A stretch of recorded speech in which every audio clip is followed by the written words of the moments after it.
Everyone, welcome back to commerce spotlight. तो guys, आज आपके लिए मैं लेके आई हूँ बहुत इंपॉर्टेंट वीडियो, क्योंकि ये वीडियो बहुत सारे स्टूडेंट्स को हेल्प करने वाली है कि कैसे यूनिट नंबर 10 को प्रिपेयर करना है for UGC net set examination, और आपको कैसे इस तरीके से पढ़ना है कि आप इस पर्टिकुलर यूनिट में सबसे ज्यादा स्कोर कर सकते हैं।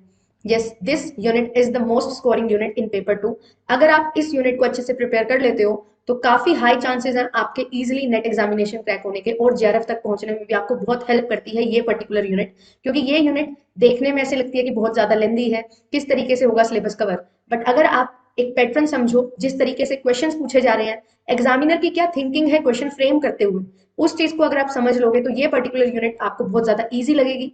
नो डाउट थोड़ा ज्यादा पढ़ना पड़ता है, बट जब आप पढ़ रहे हो उसको किस तरीके से अप्लाई करना है वो अगर आप अच्छे से समझ जाओगे तो आपको बहुत ईजी ये यूनिट लगने वाली है। तो डिस्कस करते हुए चलेंगे कि किस तरीके से आपको ये पर्टिकुलर यूनिट को प्रिपेयर करना है, क्या क्या चीजें आपके लिए इंपॉर्टेंट है और किन चीजों से आपको बचना है इस यूनिट को प्रिपेयर करते हुए, क्योंकि बहुत ज्यादा वास्ट इसका सिलेबस है। अगर एक बुक उठाएंगे तो बहुत सबसे मोटी बुक इस पर्टिकुलर यूनिट की ही आपको मिलेगी, क्योंकि इसमें प्रोविजंस बहुत ज्यादा है, बट क्या क्या चीजें आपको लर्न करनी है, किस तरीके से क्वेश्चन पूछे जाएंगे, वो आपको बहुत ज्यादा हेल्प कर सकता है इस पर्टिकुलर यूनिट को प्रिपेयर करने में एंड सबसे ज्यादा ऑब्वियसली स्कोर करने में भी। तो चलिए वीडियो को स्टार्ट करते हैं। अगर आप फर्स्ट टाइम आए हैं तो चैनल को सब्सक्राइब जरूर कर लीजिए एंड बेल आइकन को प्रेस कर लेना, ताकि फर्दर आपकी वीडियोस मिस ना हो। काफी अच्छे से हम पढ़ते हुए चल रहे हैं, पेपर 1 एंड पेपर 2 को समझ रहे हैं, और अपकमिंग एग्जामिनेशन के लिए हम पढ़ते हुए चल रहे हैं, ताकि आपको अच्छे से अच्छे कंटेंट मिल सके और आप अच्छे तरीके से अच्छे से पढ़ सकें आप इन पर्टिकुलर यूनिट्स को, और कैसे आपको समझना है वो सारी चीजों के लिए मैंने एक पर्टिकुलर सीरीज चलाई थी यूनिट को डिकोड करने के लिए। और आज इस सीरीज का लास्ट वीडियो मैं आपके लिए बना रही हूँ, जिसमें हम यूनिट टेक्स को समझ इनकम टैक्स को समझते हुए चलेंगे। तो चलिए स्टार्ट करते हैं। सिलेबस देखते हैं सबसे पहले, एज यूजुअल जैसा कि हम देखते हैं कि सबसे पहले सिलेबस में क्या क्या चीजें गिवन है।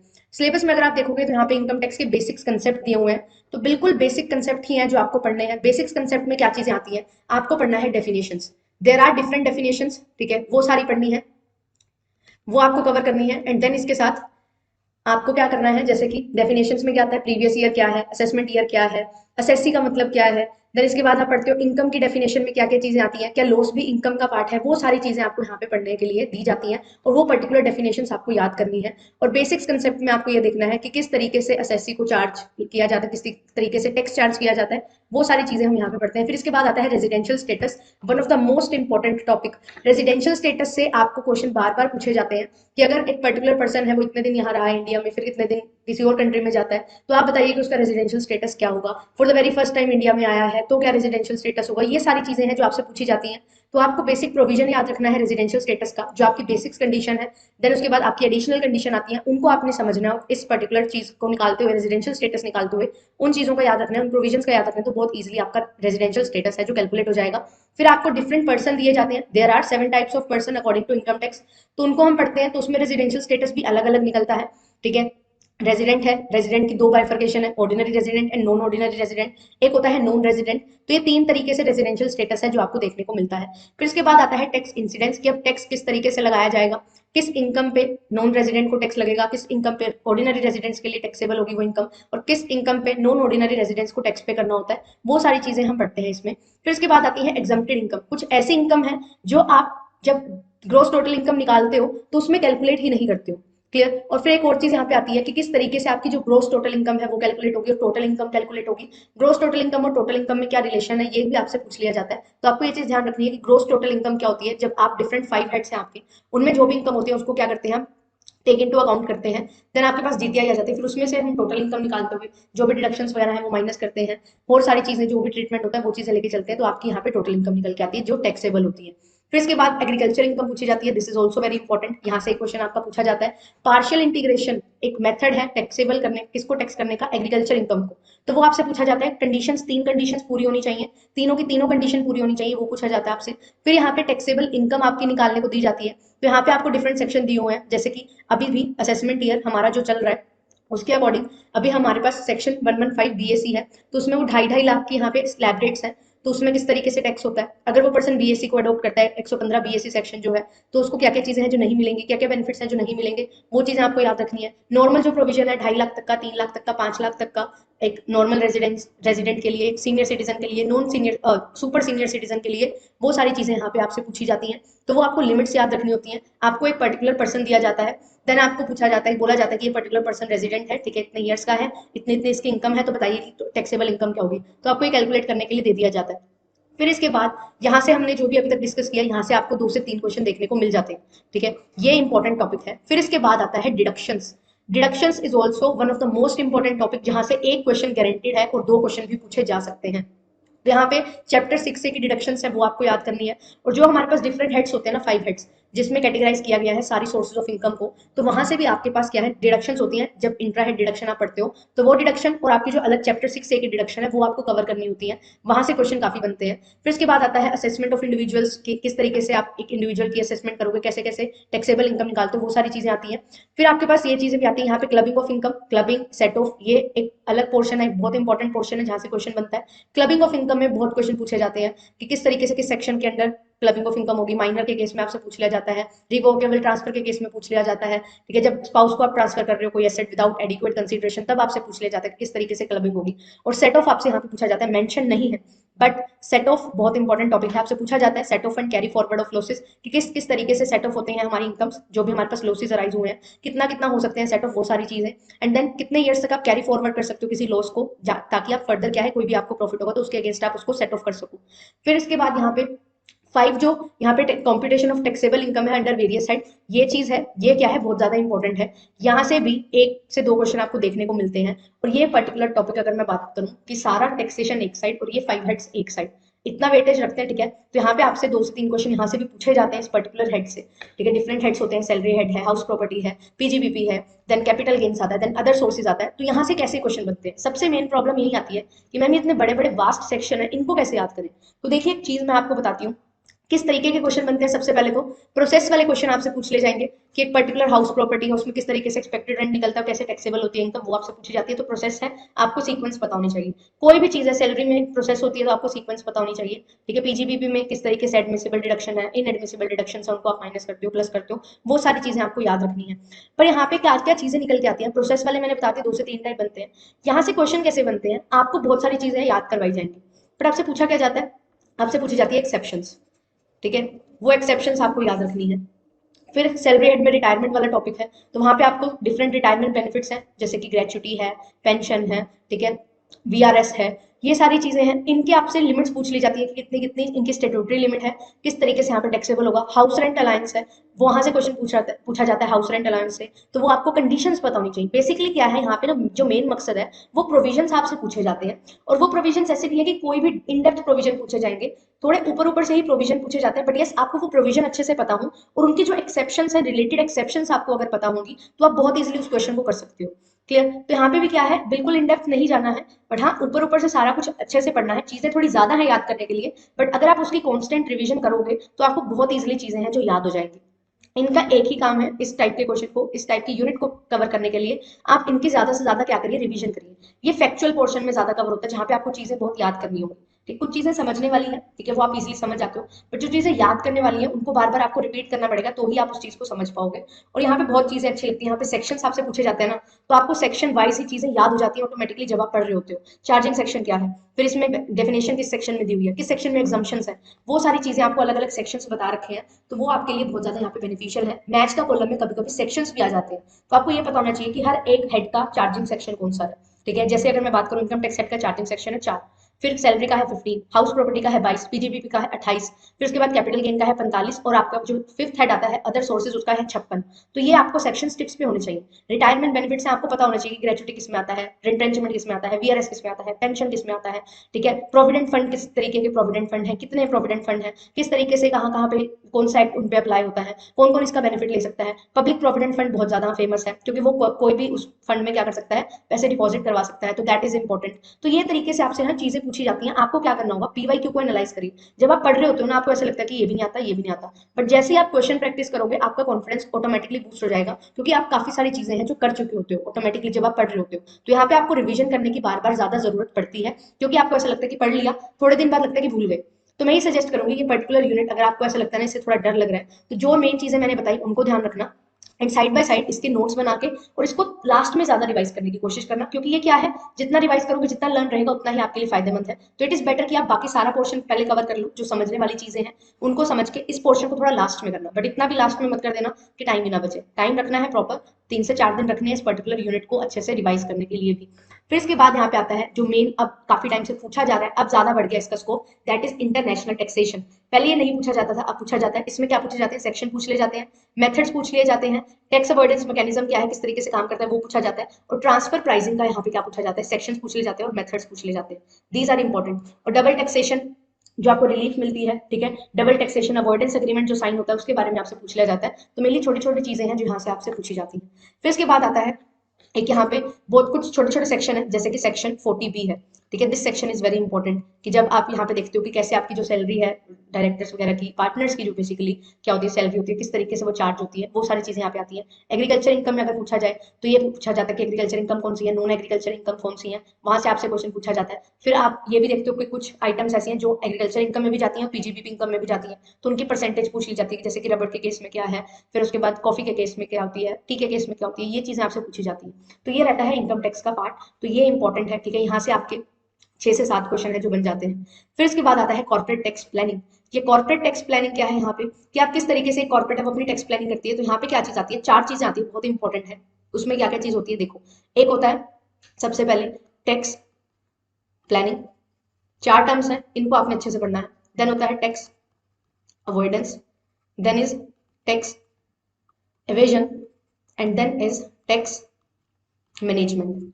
तो ये 4 टर्म्स हैं, इन टर्म्स से एक क्वेश्चन हर बार पूछा जाता है। These are very very important. इनको आपने समझना है, इनमें क्या डिफरेंस है, क्या इलीगल है क्या लीगल है, वो आपको पढ़ना है। क्या चीज आपको करनी चाहिए, टैक्स अवॉइडेंस एथिकल है या नहीं है ये पूछा जाता है, टैक्स एवेजन इलीगल है या लीगल है ये पूछा जाता है। फिर अगर आप कुछ ऐसा काम करते हो तो आपको कितना यहाँ पे टैक्स पे करना पड़ता है, डायरेक्टली 78% टैक्स पे करना पड़ता है डिफॉल्ट पे, तो ये चीजें आती हैं। देन इसके बाद यहाँ पे क्या चीज आती है, ओनर लीज एसेट, ये चीजें यहाँ पे की हुई है। मेक एंड बाय डिसीजन जो हम फाइनेंस वगैरह और अकाउंटिंग में भी कर लेते हैं कहीं ना कहीं, वही चीजें यहाँ पे आती हैं, ठीक है। फिर इसके बाद आता है deduction and collection of tax at source. TDS is very very important. यहाँ से क्या चीजें पूछी जाती हैं कि आपको कौन से फॉर्म्स हैं टीडीएस के अंदर भरने होते हैं, रेंट के टीडीएस के लिए या आपके पास कोई और चीज है उसके टीडीएस के लिए फॉर्म्स होते हैं डिफरेंट। एंड इसमें टीडीएस में आपको लिमिट्स भी याद रखने होते हैं कि क्या पर्टिकुलर सेक्शंस हैं, डिफरेंट डिफरेंट चीजों का कब कब टीडीएस कट होगा, कितनी कितनी लिमिट अमाउंट क्रॉस होने के बाद टीडीएस है जो कट किया जाता है, वो चीज यहाँ पे बहुत इंपॉर्टेंट है। सेक्शन 192 से लेकर 194 समथिंग है, कुछ डिफरेंट पार्ट्स हैं, वो आपको याद करने होते हैं। एडवांस पेमेंट ऑफ टैक्स को आपने यहाँ से बेसिक से करना है, बहुत ईजी टॉपिक है, बहुत इंटरेस्टिंग टॉपिक है। यहाँ से आपसे ये पूछ लिया जाता है कि कितने अमाउंट क्रॉस करने के बाद, कितना प्रॉफिट अर्न करने के बाद आपको एडवांस टैक्स पे करना पड़ेगा। एडवांस टैक्स क्या होता है, पे एज यू अर्न। जैसे हम क्या पढ़ते हैं कि आप प्रीवियस ईयर में इनकम अर्न करते हो और आप पे कब करते हो, असेसमेंट ईयर में।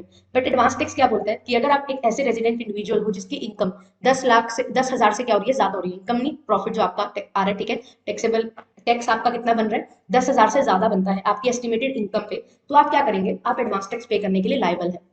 इसमें 2 एक्सेप्शन होती हैं कि अगर आप रेजिडेंट तो हैं बट सीनियर सिटीजन है तो नहीं देना, और अगर आपकी पीजीपीपी इनकम नहीं है तो भी आपको एडवांस टैक्स नहीं पे करना होता। फिर इसमें यहाँ पे आता है कि कितना कितना अमाउंट का एडवांस टैक्स पे करना होता है। तो 4 डेट्स आपको दी हुई है, जैसे कि 15 जून है, देन इसके बाद आता है 15 जून के बाद फिर वो 3 महीने का गैप आएगा, फिर आपके पास 15 सितंबर आ जाता है, ठीक है, फिर 15 अप्रैल में जून जुलाई अगस्त सितंबर अक्टूबर नवंबर दिसंबर आएगा, देन 15 मार्च आ जाएगा। ये 4 डेट्स आपको दी जाती हैं, कितना कितना परसेंट देना होता है वो यहाँ पे डिसाइड होता है, 15% है, 45% है, 75% है और 100% है। फिर यहाँ पे एक एक्सेप्शन आती है कि आपके पास जो स्पेसिफाइड बिजनेसेस होते हैं ना, जो सेक्शन 44 AD ADA और AE में होते हैं, तो वो आपसे पूछा जाता है कि उनको कब देनी है, तो उनको एक ही इंस्टॉलमेंट में देना होता है 15 मार्च को। तो ये चीजें आपसे पूछ ली जाती हैं, ठीक है। देन इसके बाद यहाँ पे जो इंटरेस्ट होता है एडवांस टैक्स का वो आपसे पूछा जाता है, 234 सेक्शन जो है आपका पास, 234A 234B 234C, ये आपसे पूछे जाते हैं। फिर ई filing of income tax return, this is very very important, और ये यहाँ से क्वेश्चन, अब एक क्वेश्चन हर बार बनता है, पहले इतना इंपॉर्टेंट नहीं था बट अब 3 to 4 years बैक काफी ज्यादा क्वेश्चन पूछे जा रहे हैं। तो आपको आईटीआर याद होने चाहिए। ITR 1 को सहज बोलते हैं, ठीक है, ITR 4 को सुगम बोलते हैं, ITR 1 किसको फाइल करनी है, 2 किसको, 3 4 5 6 7 जो भी आपके पास डिफरेंट ITR है, ITR V है, ITR U है जो इस बार एप्लीकेबल है। तो ये सारी चीजें हैं जो आपको ध्यान में रखनी है, ठीक है। ITR U इस बार आया था, तो ये भी हम पढ़ने वाले हैं, अभी पेड क्लासेस में भी पढ़ेंगे।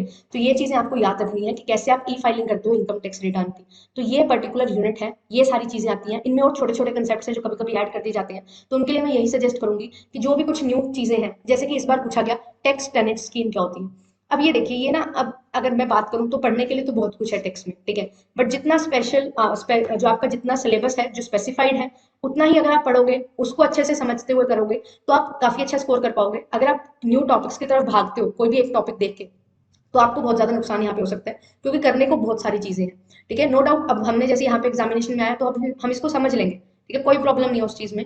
बट वट इफ कि अगर एक बार आ चुका है, अब दोबारा दोबारा उसके आने के चांसेस कम हो जाते हैं, ठीक है। कोई कोई टॉपिक है जो मैं हर बार बोलती हूँ कि कुछ टॉपिक तो आपको आउट ऑफ सिलेबस मिलेंगे ही, जो चीज़ हम देखते हैं कि कुछ एडवांस टॉपिक्स आपको हर बार देखने को मिलेंगे, क्योंकि नेट अपना लेवल मेंटेन करेगा तो कुछ ना कुछ तो न्यू लाना ही पड़ेगा।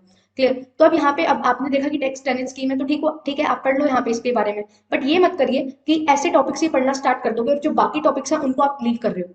ऐसा मत करिए, क्योंकि अभी भी मेजर पोर्शन यहीं से आने वाला है। ठीक है, अगर 10 क्वेश्चन बन रहे हैं तो ऑब्वियसली आपके 9 क्वेश्चन तो यहीं से ही बनेंगे, एक क्वेश्चन हमेशा अलग आएगा ही।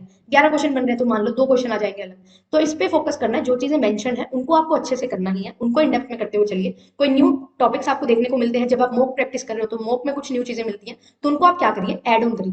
तो यहाँ पे यही तरीका है कि सेक्शंस याद हो जाते हैं। पर्टिकुलर टेक्स्ट में ना ये चीज होती है कि सेक्शन बहुत सारे हैं, बट जब जैसे जैसे आप प्रैक्टिस करना स्टार्ट करते हो ना, आपको टेक्स्ट के सेक्शन याद होने लग जाते हैं, क्योंकि सेक्शन के अकॉर्डिंग ये चीजें हैं जो बताई गई हैं, लाइन वाइज सेक्शन दिए गए हैं, उन्हीं के अकॉर्डिंग आपको पढ़ना है। और आपको ये याद रखना होता है कि इस सेक्शन के तहत ये डिडक्शन है, इस सेक्शन के तहत ये चीज बोली गई है, यहाँ पे डेफिनेशन है, वो सारी चीजें आपको पता होनी चाहिए। ठीक है, एक्सेप्शंस पे ज्यादा ध्यान देना है, क्योंकि आपसे कोई क्वेश्चन दिया जाएगा, कोई न्यूमेरिकल क्वेश्चन ही फॉर एग्जांपल दे दिया जाएगा कि बताइए अब कितनी एग्जम्पशन उस पर्सन को मिलेगी। अब एक ऐसी एक्सेप्शन दे दी जाती है जिसको कोई एग्जम्पशन ही नहीं मिल रही होती, जैसे गवर्नमेंट एम्प्लॉय के लिए हर चीज एग्जाम्प्ट होती है बेसिकली मोस्टली, बट आपको दे दिया जाएगा प्राइवेट एम्प्लॉय है तो उसके लिए एग्जम्पशन नहीं है, तो आपका आंसर डायरेक्टली नहीं ला जाता। तो आपको प्रोविजंस हैं, जो एक्सेप्शंस हैं वो ज्यादा है याद करनी, वो बहुत ज्यादा जरूरी है याद करनी, क्योंकि वहीं से मोस्टली क्वेश्चन है जो बन के आते हैं।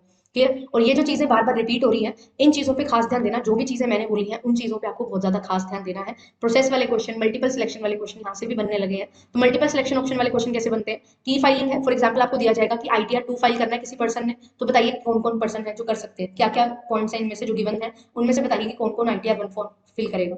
तो वो चीजें आपसे पूछी जाती है, तो ये मल्टीपल सिलेक्शन में बन जाता है। फिर रेजिडेंशियल स्टेटस आपको निकालना है, तो इसकी प्रोसेस क्या होती है वो आपसे पूछी जा सकती है। अब टैक्स इंसिडेंस निकालते हो तो आप उसमें ये चीज आपको दे दी जाती है कि इतनी इनकम यहाँ से आ रही है, इतनी इनकम यहाँ से आ रही है, तो आप बताइए कि इसकी कितनी टैक्सेबल इनकम होगी। तो ये तरीके हैं क्वेश्चन पूछने के। तो इस तरीके से आपसे क्वेश्चन पूछे जाते हैं। टैक्सेबल डिडक्शन से कैसे क्वेश्चन बनते हैं कि कितनी अमाउंट है जो क्या होगी, टैक्सेबल होगी, या फिर एग्जाम हो जाएगी, क्या डिडक्शन मिलेगी कितनी अमाउंट की, कब मिलेगी, किस सेक्शन के तहत कौन सी डिडक्शन मिलती है, डोनेशन वगैरह दिया है। ठीक है, तो क्वालिफाइड लिमिट होती है वहां पे, जैसे 80 सेक्शन वो है 80 जी डिडक्शंस का है, तो वहां पे आपसे पूछा जाता है कि कितनी अमाउंट के बाद आप कैश में डोनेशन नहीं दे सकते हो, 2000 लिमिट सेट है, तो वो चीजें आपसे पूछी जाती है। फिर आपसे पूछा जाता है कोई सिवियर डिसेबिलिटी है तो कितनी उसकी लिमिट है, लिमिट ज्यादा पूछी जाती है, किन किन को मिलती है वो ज्यादा पूछी जाती है। और अब यहाँ पे जो आपके पास यहाँ पे आता है ना कि इनकम अंडर वेरियस हेड्स, तो यहाँ पे अगर मैं बात करूँ ना, तो जैसे सबसे पहले है सैलरी, तो सैलरी में क्या है आपको डेफिनेशन पता होनी चाहिए। फिर इसके साथ इसकी डिडक्शंस पता होनी चाहिए जो इसके हेड में है, सेक्शन 16 में जो डिफाइंड है। फिर इसके बाद सेक्शन 17 में पर्क्स वगैरह है वो आपको पता होनी चाहिए कि यहाँ पे टैक्सेबल है, नॉन टैक्सेबल है, पार्टली टैक्सेबल है, वो आपको बाइफर्केशन पता होनी चाहिए, और किसी किसी की लिमिट भी पता होनी चाहिए, क्योंकि यहाँ से क्वेश्चन बन जाता है। फिर इसमें आपको क्या क्या चीजें और पता होनी चाहिए, जो रिटायरमेंट बेनिफिट्स होते हैं वो आपको सारे पता होने चाहिए। ठीक है, वहां से क्वेश्चन बनता है, ग्रेचुटी हो गया, ठीक है, कॉमेटेड पेंशन हो गया, ये सारी चीजें आती हैं। प्रोविडेंट फंड के बारे में आपको पता होने चाहिए, यहाँ से क्वेश्चन बनता है। तो ये जो कुछ पॉइंट्स हैं, ठीक है, जो आपको ध्यान में रखने ही होंगे, तो ये क्वेश्चन है आपसे पूछे जाते हैं। फिर इसके बाद यहाँ पे पर्क्स वगैरह से आपसे पूछ लिया। फिर हाउस प्रॉपर्टी में क्या चीज आती है कि कैसे आप एक्सपेक्टेड रेंट निकालते हो, कैसे आप वैकेंसी में कैलकुलेट करते हो, अनरियलाइज रेंट का क्या मतलब है, क्या कंडीशंस पूरी करनी होती है अनरियलाइज रेंट के लिए, वो सारी चीजें आपसे पूछी जाती है। ठीक है, कोनर का कंसेप्ट क्या है, ठीक है, लैंड का मतलब क्या है, यहाँ पे हाउस प्रॉपर्टी का मतलब क्या है, कभी कभी यही पूछ लिया जाता है। तो आपको पता होना चाहिए कि लैंड अपर्टेड टू मतलब यहाँ पे ऐसी कोई चीज जो बिल्डिंग है और उसके साथ जो लैंड लगी हुई है ना, अपर्टेंट टू है मतलब जो सटी हुई लैंड है एक बिल्डिंग के साथ, वो भी आपकी हाउस प्रॉपर्टी में कवर होगी। तो ये चीजें हैं जो आपसे पूछी जाती हैं। अलाउंसेस वगैरह पूछ ली जाते हैं सैलरी में। देन इसके बाद पीजीबीपी में आता है कि पीजीबीपी में बिजनेस का क्या मतलब है, प्रोफेशन का क्या मतलब है, स्पेसिफाइड बिजनेस है वो क्या है, साइंटिफिक रिसर्च की जो डिडक्शंस है वो आपसे पूछी जाती है, डिडक्शंस इंपॉर्टेंट है। 35 एडी स्पेसिफाइड बिजनेस इंपॉर्टेंट है। फिर सेक्शन 32 डेप्रिसिएशन इंपॉर्टेंट है। फिर अनएब्सॉर्ब डेप्रिसिएशन के बारे में पढ़ते हैं, क्या डेप्रिसिएशन के रेट्स रहते हैं वो इंपॉर्टेंट है। चीजें यहाँ पे क्या है ज्यादा लर्न करने वाली है, तो वही चीज मैं बोल रही हूँ कि आप यहाँ पे पेन पेपर लेके चीजों को लिखोगे, उनको बार बार रिवाइज करोगे तो आपको बहुत ज्यादा हेल्प मिलेगी। मैं अपनी बात बताऊं, जब मैंने इसके नोट्स बनाए थे तो मैंने स्टार्टिंग में नोट्स नहीं बनाए थे, जो बहुत बड़ी गलती की थी फर्स्ट अटेम्प्ट में। फिर मैंने क्या किया था, मैंने वीडियो रिवाइज की, ठीक है, जो भी वीडियोस मेरे को देखनी थी टैक्सेशन से रिलेटेड, मैंने वो सारी अलग रख ली थी, छांट ली थी कि मुझे ये 5 से 10 वीडियो है, 15 वीडियो है, जो जितनी भी है वो मेरे को देखनी है, और क्या क्या पोर्शन मुझे अपनी बैचलर्स की बुक थी मेरे पास वहां से कवर करना है। ठीक है, तो मैं वहां से पढ़ती थी। फिर मैंने क्या किया, लास्ट में मुझे ये चीज समझ आई कि अब नोट्स तो इसके बनाने पड़ेंगे, क्योंकि चीजें याद नहीं हो रही हैं, बार बार देखने के बाद भी ये प्रॉब्लम आ रही है। तो मैंने क्या किया, मैंने उठाए 5 से 6 पेज और मैंने सेक्शन लिखा, और उसके बारे में एक लाइन, सेक्शन एक लाइन, सेक्शन और एक लाइन, इस तरीके से लिखना स्टार्ट किया। तो मेरे 5 से 6 पेजेस में ही पूरा का पूरा टैक्सेशन है, जो मेन मेन चीजें थी वो सारी आ गई, विद सेक्शन आ गई, तो मुझे हर चीज अच्छे से समझ आ गई। ठीक है, जो एक्सेप्शंस थी वो ज्यादा लिखी मैंने, सेक्शन ज्यादा लिखे। ठीक है, जो जो मेन पॉइंट्स आपको बता रही हूँ वही सारी चीजें लिखी। अब ऐसे पीजीबीपी में ये सारी चीजें लिखी। फिर इसके बाद क्या आता है, इसके बाद फोर्थ है आपका कैपिटल गेन। तो कैपिटल गेन में आपको क्या देखना है, short term capital gain, long term capital gain. Then इसके बाद क्या देखना है, इसकी एक्सेप्शंस। जो सेक्शन 54 में गिवन है। These are very very important. ठीक है, ये एक्सेप्शन से क्वेश्चन बनता है आपके पास, तो ये आपको देखना है। फिर इसके बाद आपको देखना है कॉस्ट ऑफ एक्विजिशन और कॉस्ट ऑफ इंडेक्सेशन का क्या मतलब, बेसिक मीनिंग समझ लो, क्वेश्चन अगर आप वहां से आएगा तो आप उसको क्रैक कर लोगे। फिर इसके बाद आता है जो इनकम फ्रॉम अदर सोर्सेज है, तो यहाँ पे कुछ इनकम्स दिखा रखे हैं जो जो अदर सोर्सेज में जाएंगी वो आपको याद रखनी है। ठीक है, जैसे कि हाउस प्रॉपर्टी में सबलेटिंग वाली इनकम पूछ लेते हैं कि हाउस आपने क्या किया, हाउस प्रॉपर्टी को सबलेट किया है, तो कहाँ जाएगी वो इनकम, फ्रॉम अदर सोर्सेज में जाती है इनकम। ठीक है, फिर गिफ्ट का जो प्रोविजन आता है, this is very very important. तो गिफ्ट का प्रोविजन आपको देखना है कहाँ से मिला है, कब मिला है, टैक्सेबल कब होगा, एग्जम्प्टेड कब होगा, ये सारी चीजें हैं। एक आपका क्या है, टीचर है वो क्या करता है, एग्जामिनेशन में जाता है या फिर एग्जामिनेशन की शीट्स चेक कर रहा है, तो वो कहाँ जाएगी, इनकम फ्रॉम अदर सोर्सेज, क्योंकि उसका एम्प्लॉयर एम्प्लॉय रिलेशनशिप नहीं होगा तो तब तक सैलरी में तो जाएगी नहीं, तो वो आईओएस में जाती है इनकम। ये चीजें हैं जो आपको याद रखनी है, ये चीजें आपसे बार बार पूछी जाती हैं। अब कैपिटल गेन में ये चीज भी पूछी जाती है कि इनमें से क्या चीज है जो कैपिटल गेन में जो लॉन्ग टर्म एसेट बनेगा या शॉर्ट टर्म एसेट बनेगा, तो वो जो टाइम पीरियड दिया हुआ है 12 महीने तक, 24 महीने तक और 36 महीने का, वो आपको याद रखना है, वो आपको हेल्प करेगा कि ये कैपिटल गेन है या नहीं है। जो इसकी एक्सेप्शन है, जैसे कि ज्वेलरी वगैरह भी कैपिटल गेन में आती है, आर्कियोलॉजिकल कलेक्शंस है, वो चीजें आपसे पूछ ली जाती है। तो एक्सेप्शंस पे मेन फोकस रखोगे। अब मैं ये कैसे चीजें बोल पा रही हूँ क्योंकि बार बार रिवाइज की है, आप भी जितना ज्यादा रिवाइज करोगे उतना ही आपके लिए बेनिफिशियल रहेगा, और पेपर में जब क्वेश्चन करोगे तो क्वेश्चन बहुत ईजिली हो जाएंगे। यहाँ पे जब आप पढ़ रहे होते हो तो आपको ऐसा लगता है कि बहुत सारा कुछ है, हमें याद नहीं रहेगा, बट उसी को बार बार रिवाइज करते रहो, उन चीजों को एक एक लाइन को लिखो अपनी नोटबुक में, पेजेस में बेसिकली, फिर उसको आप अच्छे से रिवाइज करो तो आपको बहुत अच्छे से चीजें समझ आएंगी। तो यही एक तरीका है इस पर्टिकुलर यूनिट को रिवाइज करने का, और ये मोस्ट स्कोरिंग यूनिट है। जो पर्सन इस यूनिट को समझ जाता है कि कैसे करना है, क्या चीज पूछी जा रही है, तो वो सबसे ज्यादा यहाँ पे इस यूनिट में स्कोर कर सकता है। मैं आपको एक चीज बताती हूँ, जो पर्टिकुलर यूनिट्स होती है ना कुछ, जैसे कि बिजनेस फाइनेंस है, ठीक है, बिजनेस अकाउंटिंग एंड ऑडिटिंग है, क्लियर, फिर उसके बाद बिजनेस स्टैट्स है, इकोनॉमिक्स है, टैक्सेशन है, ये कैसी यूनिट्स हैं, ये थोड़ी प्रैक्टिकल पोर्शन में हम इसको कवर करते हैं। यहाँ पे ना जो स्कोप होता है वो क्या है, स्कोप इनका थोड़ा कम ही है। मतलब क्या है कि अगर आपको ये चीजें समझ आ गई ना तो आपसे कोई भी क्वेश्चन पूछ लेंगे, आप कर दोगे। ठीक है, यहाँ पे कुछ लिमिटेड ही है टॉपिक्स, लिमिटेड ही बोल रही हूँ मैं, क्योंकि ऐसा नहीं है कि कुछ भी आपसे पूछ लिया जाएगा। एक बार समझने की जरूरत है, समझ लिया तो हो गया, आपने उसको अच्छे से समझ लिया तो आप बहुत अच्छे से उसको क्रैक कर सकते हो। इन पर्टिकुलर यूनिट्स के लिए मैं ये चीज बोल सकती हूँ। बाकी कुछ यूनिट्स हैं जहाँ पे आपको चीजें याद करनी होती हैं, टाइम ज्यादा लगता है वहां पे, तो उनको नहीं मैं कंसीडर कर रही। बट यस, यहाँ पे क्या है, स्कोप बहुत लिमिटेड है, तो बहुत अच्छे से आप इन चीजों को समझ सकते हो, क्लियर। और यहाँ पे एग्जामिनर के पास भी ज्यादा चॉइसेस नहीं होती कि वो किस तरीके से क्वेश्चन पूछेगा। ठीक है, क्योंकि वो इतना लेंथी क्वेश्चन तो आपसे पूछ नहीं सकता कि आप 10 मिनट लगा के उसको सॉल्व करो। पूछना उसको कैसे पड़ता है कि कोई प्रैक्टिकल क्वेश्चन भी है तो थ्योरेटिकली ही उसको पूछना पड़ता है, जो थ्योरेटिकली या फिर प्रॉपर्टीज की हेल्प से, एक्सेप्शन की हेल्प से, प्रोविजन की हेल्प से वो इजिली सोल्व हो जाए। तो इस चीज का ध्यान रखिए, थोड़ा स्मार्ट अप्रोच के साथ जाइए और स्मार्टली इसको प्रिपेयर करो, और जो तरीके मैंने बताए हैं उसको अप्लाई करने की कोशिश करना, आप बहुत ईजिली इसको कर लोगे। और मैं भी आगे फर्दर क्लासेस लेके आ रही हूँ, ठीक है, तो आप मुझे ज्वाइन कर सकते हैं यूट्यूब पे भी, और पेड बैच में भी अगर आप जुड़ना चाहते हो तो कर सकते हो। अभी हम 1 मई से ही जो 5 हेड्स हैं इनकम टैक्स के उनको कवर करने वाले हैं, क्योंकि बेसिक चीजें मैंने करवा दी ऑलरेडी, जो कुछ एक्स्ट्रा टॉपिक्स हैं वो करेंगे, और 5 हेड्स हैं उनको पढ़ते हुए चलेंगे, ताकि आपका एक अच्छे से सिलेबस कवर हो जाए टैक्सेशन का भी। देन उसके बाद रिवीजन सीरीज भी स्टार्ट होने वाली है, तो आपको वहाँ पे काफी ज्यादा हेल्प मिल जाएगी। तो अगर आप चाहते हो तो आप जुड़ सकते हो, ठीक है। और अगर आप यूट्यूब से ही पढ़ना चाहते हो, आपने अच्छे से रिवीजन कर रखी है, तो नेट और सेट के लिए भी यूट्यूब कोर्स भी मैंने लॉन्च किया हुआ है, पेपर 1 एंड पेपर 2 कॉमर्स का, दोनों का, डेस्टिनेशन बैच के नाम से, तो आप मुझे ज्वाइन कर सकते हैं। पेपर 1 की टाइमिंग हमारी सुबह 9 बजे रहती है, और पेपर 2 की टाइमिंग हमारी 8 PM रहती है। ठीक है, तो इसमें आप मुझे ज्वाइन कर सकते हो। मंडे टू फ्राइडे मैंने इसका टाइम कर दिया है, तो मंडे टू फ्राइडे आपकी क्लासेस रहती हैं। सैटरडे एंड संडे आपके लिए मैं कुछ स्पेशल सेशन लेती हूँ, एंड आपको थोड़ा सा कभी कभी मैं मैराथन सेशन भी लूंगी, जिसमें आपको रिवीजन अच्छी हो जाएगी और बाकी भी आप अपनी भी रिवीजन करते रहेंगे। तो ऑल द वेरी बेस्ट, अच्छे से पढ़ते रहिए। चैनल पे फर्स्ट टाइम आए तो सब्सक्राइब जरूर कर लीजिए, और वीडियो अगर अच्छी लगती है तो लाइक किया करो, कमेंट किया करो, ताकि मुझे मोटिवेशन मिले और मैं इसी तरीके से आपके लिए यूनिट्स रिकॉर्ड करूँ, आपको एक बेटर अंडरस्टैंडिंग देने की कोशिश करूँ कि how to approach, rather to start just going for this particular unit preparation. आपको पहले समझना होगा कि क्या क्या चीजें पूछी जा रही है। ठीक है, जितना ज्यादा अच्छे से समझोगे, जितनी ज्यादा अंडरस्टैंडिंग होगी, उतना ही ज्यादा आपके लिए बेनिफिशियल होने वाला है। थैंक यू सो मच, मिलेंगे आपसे नेक्स्ट वीडियो में, बाय बाय।